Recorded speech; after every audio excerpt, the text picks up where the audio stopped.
How many times have you heard that if you want to ride faster, you need to train slower? But if that really is the case, then how come so many cyclists can ride for months in Zone 2, yet never really see any results? It turns out that the real trick isn't just riding slowly, it's knowing how and when to do it properly. Today I'm going to take a closer look at Zone 2, and I'll also be doing something a little bit unusual. And to help me do it, I'm going to be using one of my favourite ride vlog cameras, the Insta360 X4.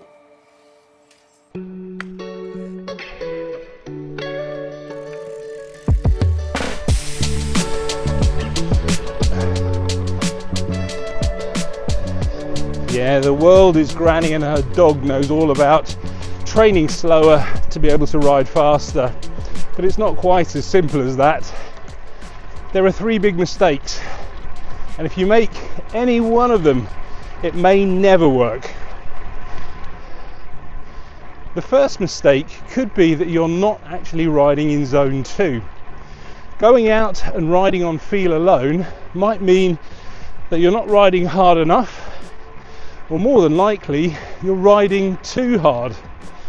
These days we've all got cycling computers with heart rate sensors on there, so yep, why not use that? It's going to be accurate and scientific.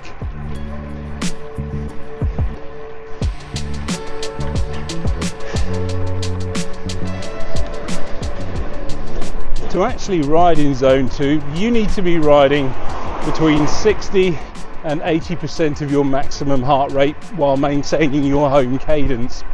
So for example, for me personally, that means riding with a heart rate between 110 and 130 beats per minute while maintaining a cadence between 80 and 90 revs per minute. And to show you just how hard that actually is, I'm also going to share my live ride data with you. So on screen on the data overlay, you're going to see like my real-time power, heart rate and cadence. The thing with Zone 2 is that it's going to feel so super easy that you might think that you're not getting any fitness benefit from it, but believe me, you are. And in fact, the hardest thing about Zone 2 is just staying in it, and particularly not going above it. In order to be able to do this, you really can't worry about how fast you're riding. You're going to be riding really slow, so forget any ideas of speed. That's why they say riding slow to ride fast. I would also suggest riding solo, because if you're riding with other people, then you're very tempted to try and keep up, and that's immediately going to take you outside of Zone 2. And similarly, you need to choose your route very carefully. I'd go for something like a flat route with very few climbs, because the moment you do start climbing, that's when your heart rate is going to skyrocket and you'll be out of Zone 2 really quickly.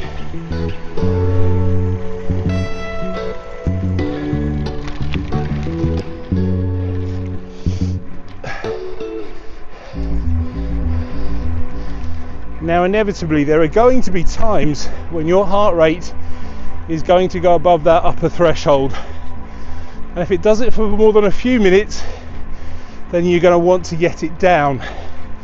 And you can do that purely and simply by taking a few deep breaths, trying to calm yourself down that way, or pedaling slower, or a combination of the two. So pedaling slower and taking a few deep breaths.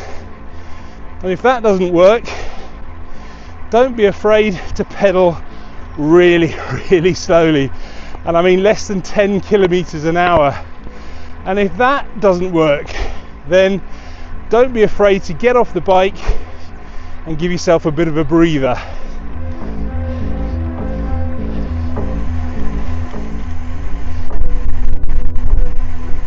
If you like this data overlay and you fancy doing it for your videos, then it is very, very easy to do. All you need is an Insta360 camera. Now you can use any of their cameras, but today I'm using the X4, which is actually a proper 360 degree camera. And you'll also need a cycling computer, so any cycling computer will do, but I'm using a Garmin today, and that just makes life a lot easier because I can link it to Garmin Connect. But if you don't have a Garmin cycling computer, then you'll need to upload a GPX file. Once you have that, then you just film your rides, record your ride on your Garmin or your cycling computer, go over to the Insta360 app to edit the video, and then it's a question of just clicking 2 buttons. It's very, very simple, very, very quick. Now I have made a video showing you a step-by-step tutorial, and if you'd like to see that, then I'll leave a link to that in the end screen at the end of this video.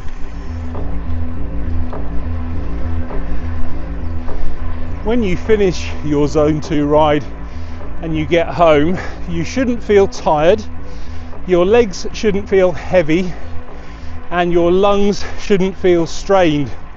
In fact, it should just feel like you've been out for a very nice, very pleasant, very easy ride. The next mistake is overly relying on those Zone 2 rides and just going out and doing them for months on end without doing anything else.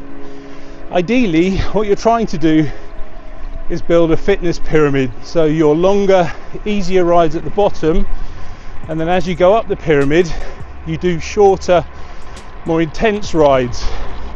And you can do this by using what they call the 80-20 rule. So 80% of your rides are going to be in Zone 2, but 20% are going to be those shorter, more intense rides. And you can do this by doing things like intervals and some very short, very hard rides.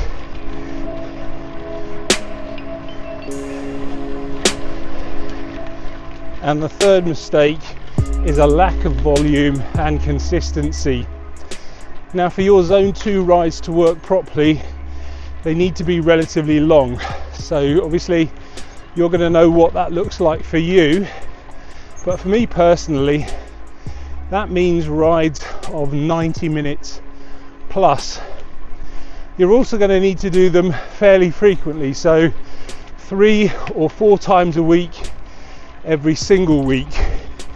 And as you get fitter, those rides are going to have to start to get longer as well, and you're going to have to do that for a few weeks.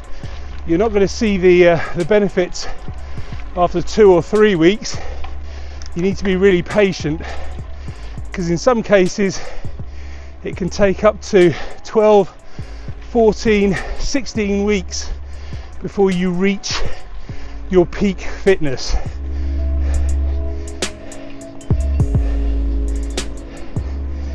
So there we go, that's my ride today done and dusted, and 30 kilometers in the bank of fitness. Now, was that an effective Zone 2 ride or not? Well, you've seen the overlay, you've seen the numbers, you tell me. And if you'd like to do one of these overlays for your cycling videos, then I'll leave a link to the tutorial video just here. And similarly, if you'd like to buy an Insta360 camera, particularly the X4 like the one I have here, I'll leave a link to the Insta360 website in the description below.